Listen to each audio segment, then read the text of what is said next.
அவர்களை பேச அழைக்கிறோம்.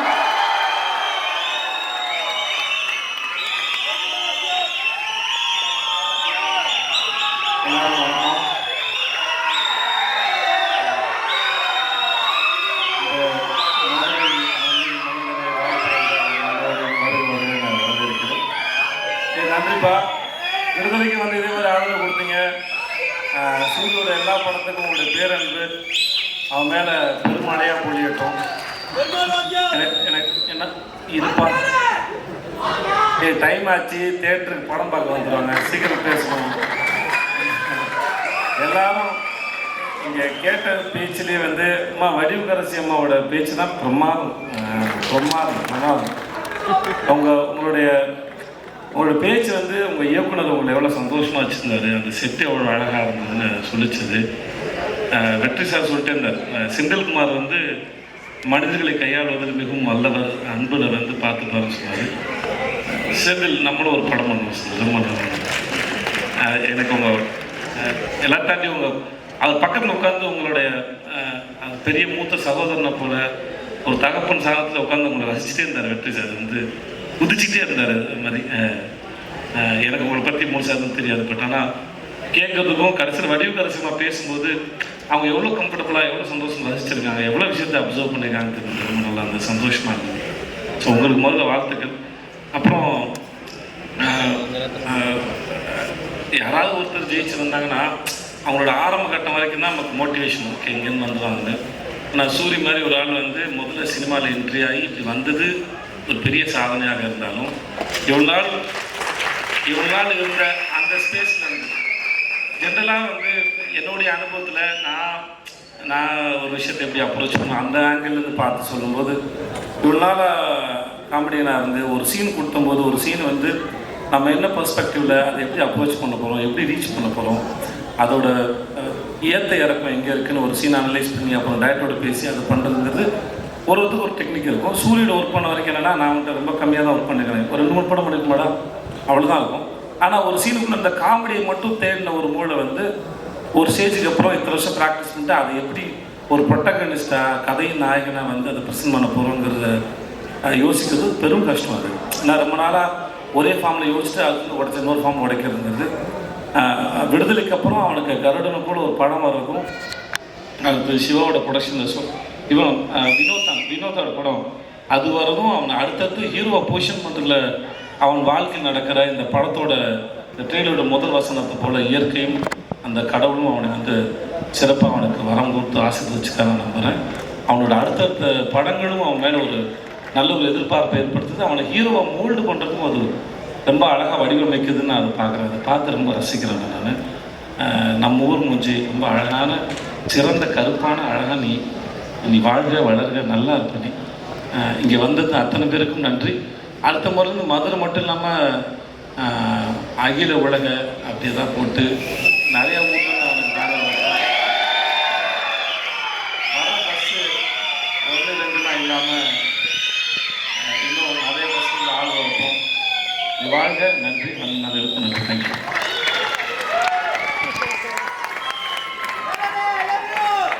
Thank you. Thank you so much sir. அவர்களை தொடர்ந்து இந்த உலகத்தில் நிறைய பேர் நம்மளை பாராட்டினாங்கன்னா அது ரொம்ப சந்தோஷமாக இருக்கும். ஏன்னா ஒவ்வொரு மனசுங்கிறதே சின்ன ஒரு பாராட்டுக்கலாம் அப்படின்னு சொல்கிற மாதிரி ரொம்ப ஹாப்பியாக இருக்கும். ஆனால் நம்ம வேலை செய்கிற துறையில் இருக்கவங்களே நம்மளை பாராட்டினாங்கன்னா அந்த சந்தோஷம் அவ்வளோ மல்டிப்ளை ஆகும். ரீசெண்டாக ஒரு இன்டர்வியூ ஒன்று பார்த்துருந்தேன், நக்குல் அவர்கள் சொல்லியிருந்தாங்க, இவருடைய பேர் சொல்லி இங்கே இருக்காருங்க, அந்த இடத்த பிடிச்சிட்டாரு, அவரோட ரைஸ் அவ்வளோ ஃபினாமினல், தமிழ்நாட்டுடைய ஷாருக் கான் அப்படின்னு தான் அவரை கூப்பிடுவேன் அப்படின்னாங்க. நல்ல கைத்தட்டலோட நம்ம வீட்டு பிள்ளைனா எம்ஜிஆர், எங்கள் வீட்டு பிள்ளைனா வேறு யார், அண்ணன் எஸ்கே அவர்களை பேச அழைக்கிறோம்.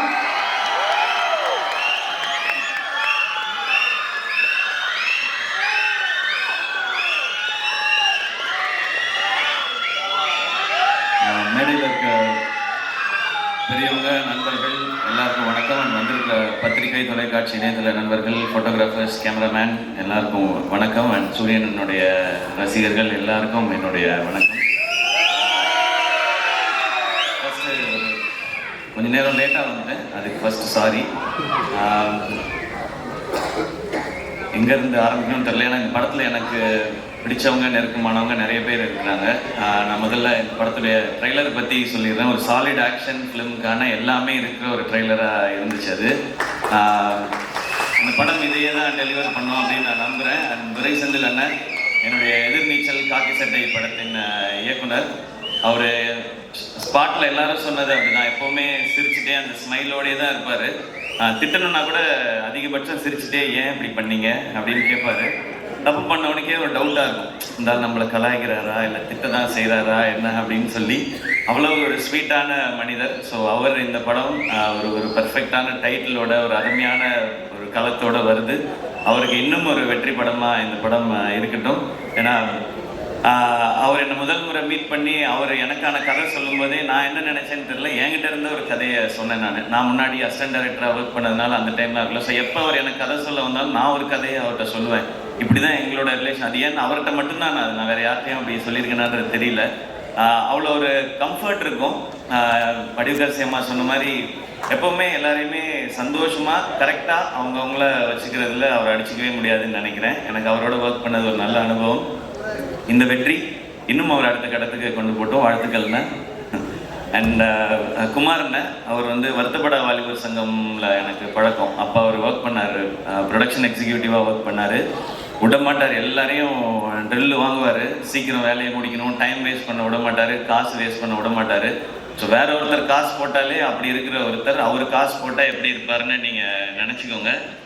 எனக்கு தெரிஞ்ச ப்ரொடியூசராக இல்லாமல் அங்கேயுமே ஒரு ப்ரொடக்ஷன் எக்ஸிக்யூட்டிவாக தான் பிஹேவ் பண்ணியிருப்பாருன்னு நினைக்கிறேன்.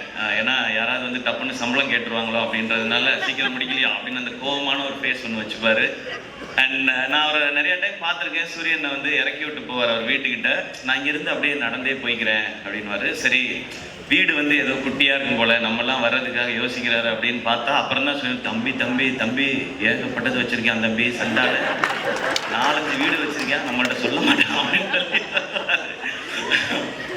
அவர் அப்போயே ப்ரொடியூசருக்கு தேவையான எல்லா வேலையும் அப்பயே செஞ்சுட்டு வந்துட்டாரு கரெக்டாக.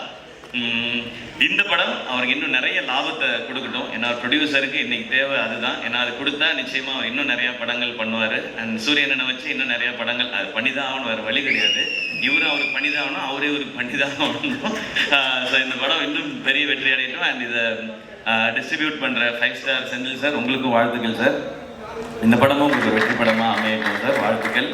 அண்ட் இந்த படத்தில் ஒர்க் பண்ண டெக்னீஷியன்ஸ் எல்லாருக்கும் விஷஸ். ஏன்னா ஒரு சாலிட் கண்டென்ட்டாக இருக்குது அப்படின்னா டெக்னிக்கல் டிபார்ட்மெண்ட் ரொம்ப ஸ்ட்ராங்காக வேலை பார்த்துருக்காங்கன்னு அர்த்தம்.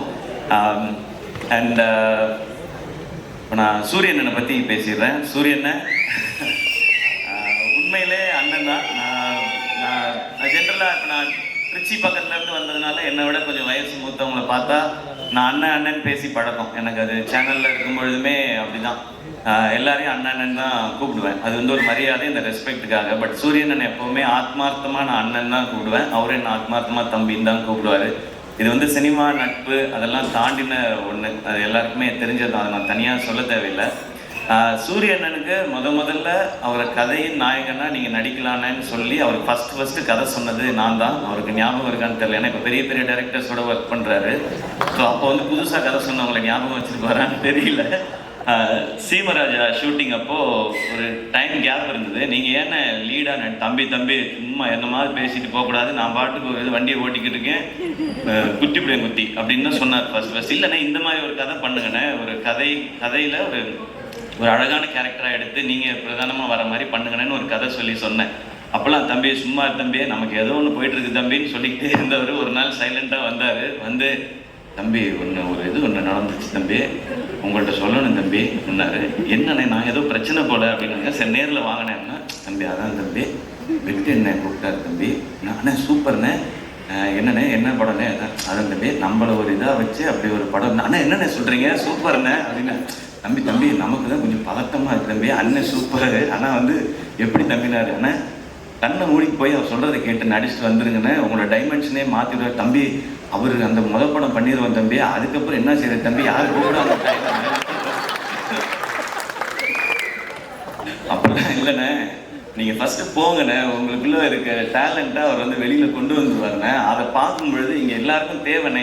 இப்படி ஒரு சேது சொன்ன மாதிரி தான் இப்படி ஒரு முகம் வந்து தேவை எல்லாருக்கும். இந்த மாதிரி கதையை சொல்கிறதுக்கு நீங்கள் போங்க, அந்த எக்ஸ்பீரியன்ஸே நல்லாயிருக்கும் அப்படின்னு சொல்லி அது எனக்கு கேட்கும்போதே சந்தோஷமாக இருந்துச்சு. அப்போ நான் சொன்னேன், இதுதான் உங்கள் லைஃபோட பிக்கஸ்ட் டேர்னிங் பாயிண்ட், இந்த மொமெண்ட் தான். எனக்கு அப்போ என்ன கதைன்னு தெரியாது, என்ன படம் வரப்போகுதுன்னு தெரியாது. நான் வெற்றி சார் மாதிரி ஒருத்தட்ட போகும்பொழுது சூரியன் என்னவா வருவார், ஆனால் சூரியனோட டேலண்ட் பற்றி நிறைய தெரியும். நான் தான் அதிக நேரம் அவரோட எனக்கு தெரிஞ்சு நிறைய படங்கள் பண்ணதுனால நிறைய நேரம் செலவழிச்சிருக்கேன்னு நான் நினைக்கிறேன். காமெடி பண்ணுற ஒருத்தர்னால எமோஷன்ஸையோ சீரியஸான விஷயத்தையோ நிச்சயமாக சாலிடாக பண்ண முடியும். காமெடி பண்ணுற யாரையும் அண்டர் எஸ்டிமேட் பண்ணிடாதீங்க. அதுக்கு இன்னொரு எக்ஸாம்பிள் சூரியன். ரொம்ப சீரியஸாக பர்ஃபார்ம் பண்ணுறவங்களால காமெடி பண்ண முடியாது, அது ரொம்ப கஷ்டம் ஆகுது. ஆனால் காமெடி பண்ணுறவங்களால சீரியஸான ரோல் எடுத்து பண்ண முடியும். இப்போ வெற்றி சார் மாதிரி ஒருத்தர் இருக்கும்போது அவருக்கு ஆக்சுவலாக நம்ம ஐபிஎல்ல சொல்கிற மாதிரி தான் ஃப்ரீ ஹிட் சூரியன். எனக்கு ஜாலியாக கண்ண மூடிட்டு சுற்றலாம், 6 தான் அது எப்படி போய் விழுந்தாலும். அப்படி ஒரு பர்ஃபார்மன்ஸ் அந்த படத்தில் கொடுத்து தன்னை வந்து நிலைநிறுத்திக்கிட்டாரு. இப்போ ஆனால் கேட்டால் சொல்வார், ஆனால் ஹீரோ ஆகிட்டீங்க எப்படின்னா, தம்பி அதெல்லாம் இல்லை தம்பி, நம்ம பிச்சு போடுவேன், இன்னொரு வாட்டி இதே ட்ராமா அவங்க பண்ணவே கூடாது, அடுத்தடுத்து அதான் பண்ணுறீங்கன்னா. அப்புறம் கொட்டுக்காளி நாங்கள் பண்ணியிருக்கோம். ஸோ வெற்றி சார் வந்து விடுதலைன்னு ஒரு படத்தில் சூரியனனுக்கு இப்படி ஒரு அடையாளத்தை கொடுத்துருக்காரு. அதுலேருந்து 1% கூட கீழே இறங்கிடக்கூடாது, அது கரெக்டாக இருக்கணும்னு சொன்னாங்கன்னு சொன்னாங்க. ஆனால் கொட்டுக்காளி படத்தில் ஒரு ஸ்டெப் அதை விட நெக்ஸ்ட் ஸ்டெப் இருக்குன்னு நான் நம்புகிறேன் சார். ஸோ அது வந்து எங்களுக்கு ரொம்ப வினோத் இங்கே இருக்காப்புல அந்த படத்தில் ரொம்ப இன்னும் ஒரு புதுசான ஒரு சூரியனை நீங்கள் டெஃபினட்டாக பார்ப்பீங்க. அண்ட் இந்த படம் ஃபுல்லான ஆக்ஷன். அவருக்கு ஆக்ஷன் பண்ணுறது ஒரு பெரிய விஷயம் இல்லை, ஏன்னா அவர் எப்போவுமே வந்து ஒர்க் அவுட்லேயே தான் இருப்பார். நான் வந்து ஜாலியாக சாப்பிட்டுட்டு சுற்றிட்டு இருப்பேன் ஷூட்டிங்லலாம். அவர் எப்போவுமே தம்பி ஒர்க் அவுட் தம்பி, இன்னைக்கு நான் பார் தம்பி சூப்பராக பண்ணிட்டு வரேன்னு சொல்லி ஃபுல்லாக ஒர்க் அவுட் மோட்லேயே தான் இருப்பார். ஸோ அவர் அந்த ஆக்ஷன் பண்ணுறதுக்கெல்லாம் அவர் எப்போவோ ரெடி. இப்போ அதுக்கான கதை வந்துகிட்டே இருக்குன்னு நினைக்கிறேன். இப்போ வந்து ரொம்ப கிளியராக இருக்கார். நான் வந்து இனிமேல் ஹீரோவாக தான் பண்ணுவேன் அப்படின்றதுல ரொம்ப ரொம்ப கிளியராக இருக்கார் சூரியனை. நிறைய டைம் இன்ஸ்டாகிராமில் உட்காந்து ஹீரோயின்லாம் செலக்ட் பண்ணிட்டே இருக்காரு. இதெல்லாம் பார்த்து தம்பி இது கரெக்டாக இருக்குமா தம்பி அப்படிலாம் சொல்லி, ஸோ அந்த லெவலுக்கு பர்ஃபெக்டாக ஒரு ஹீரோவாக எல்லாமே செட் ஆகிட்டாரு. ஸோ ஆனால் கருடன் படம் உங்களுக்கு இன்னும் ஒரு பெரிய மைல் ஸ்டோனாக இருக்கட்டும். அண்ட் கொட்டுக்காலியை எல்லாருக்கும் காட்டுறதுக்கு நான் வந்து காத்திருக்கேன். எல்லாரும் அதை பார்க்கணுன்னு நான் ஆசைப்படுறேன்.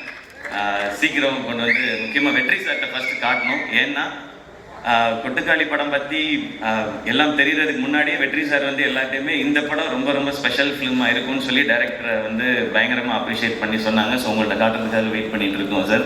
அண்ட் சூரியன் இந்த படத்தில் நடித்தது மாதிரியே அவருக்கு சப்போர்ட் பண்ணணும் அப்படின்றதுக்காக சசிகுமார் சார் அவங்க இந்த படத்தில் இணைஞ்சிருக்காங்க. சசி சார் எல்லாருக்குமே தெரியும், எல்லாருக்கும் வந்து அவங்கள ரொம்ப பிடிக்கும். எந்த அளவுக்கு ஜெனுவன்றது எல்லாருக்குமே தெரியும். அதுவும் கூட ஒருத்தவங்க இருக்காங்கன்னா அவங்களுக்கு எப்போவுமே கரெக்டாக சப்போர்ட்டாகவே இருக்கணும் அப்படின்னு நினைக்கிறது தான். சசி சார் உங்களை ரொம்ப ரொம்ப பிடிக்கும் சார். எனக்கு நான் நிறைய முறை சொல்லியிருக்கேன். அண்ட் உங்களை சந்தித்து உங்கள் ஆஃபீஸ்க்கெலாம் வந்து பட வாய்ப்பு கேட்குறதுக்குலாம் நிறைய முயற்சி பண்ணியிருக்கேன் சார். உங்ககிட்டையும் சமுத்திரகனி சார்கிட்டையும். இப்போ உங்களோட விழாவில் கலந்துக்கிறதும் எனக்கு சந்தோஷம். நானும் சூரியன் இந்த மாதிரி உங்கள் கூட ஏதாவது ஒரு படத்தில் நடித்தேன்னா இன்னும் ரொம்ப சந்தோஷப்படுவேன்னு நினைக்கிறேன் சார். அது சீக்கிரம் அமையும் நான் நம்புகிறேன். கனியண்ண தேங்க்யூ உங்களோட பாசிட்டிவிட்டிக்கு. நீங்கள் ஷூட்டில் இருக்கும்போது அந்த ஆக்டர்ஸ் எல்லாருக்கும் எப்படி அந்த ஸ்ட்ரென்த்தை கொடுப்பீங்கன்றது தெரியும், அந்த சந்தோஷத்தை கொடுப்பீங்கன்றது தெரியும்னு. நீங்கள் வந்து நான் சூரியன் எல்லாருமே பிகினிங் ஸ்டேஜ்லேருந்து நீங்கள் வந்து கூடவே எங்களுடைய படங்களில் நடிக்கும் பொழுதுலேருந்து எங்களை நீங்கள் தட்டி கொடுத்துட்டு வந்துட்டே இருந்திருக்கீங்க. அதுக்கு ரொம்ப ரொம்ப நன்றிங்க. Yuvan Shankar Raja sir music. So அவருக்கு எங்களுடைய பெஸ்ட் விஷஸ். ஏன்னா சூரியன் ஹீரோ, யுவன் சார் மியூசிக் அப்படின்போது எனக்கு ஒரு எக்ஸ்ட்ரா சந்தோஷமாக இருக்குது. ஸோ இந்த படத்தில் ஒர்க் பண்ண நடித்த எல்லாருக்கும் ஒரு ஸ்பெஷலான ஃபிலிமாக அமையட்டும். இந்த படம் May 31 ரிலீஸ் இல்லைங்க? ஓகே, May 31 ரிலீஸ் ஆகுது. தேட்டரில் வந்து பாருங்கள். எல்லாருக்கும் பிடிக்கிற ஒரு சாலிட் ரூரல் என்டர்டெய்னராக, கமர்ஷியல் என்டர்டெய்னராக நிச்சயமாக இருக்கும். அண்ட் வடிவகரசியமாக நிச்சயமாக எனக்கும் உங்களோட நடிக்கணுன்ற ஆசை நிறையவே இருக்குது.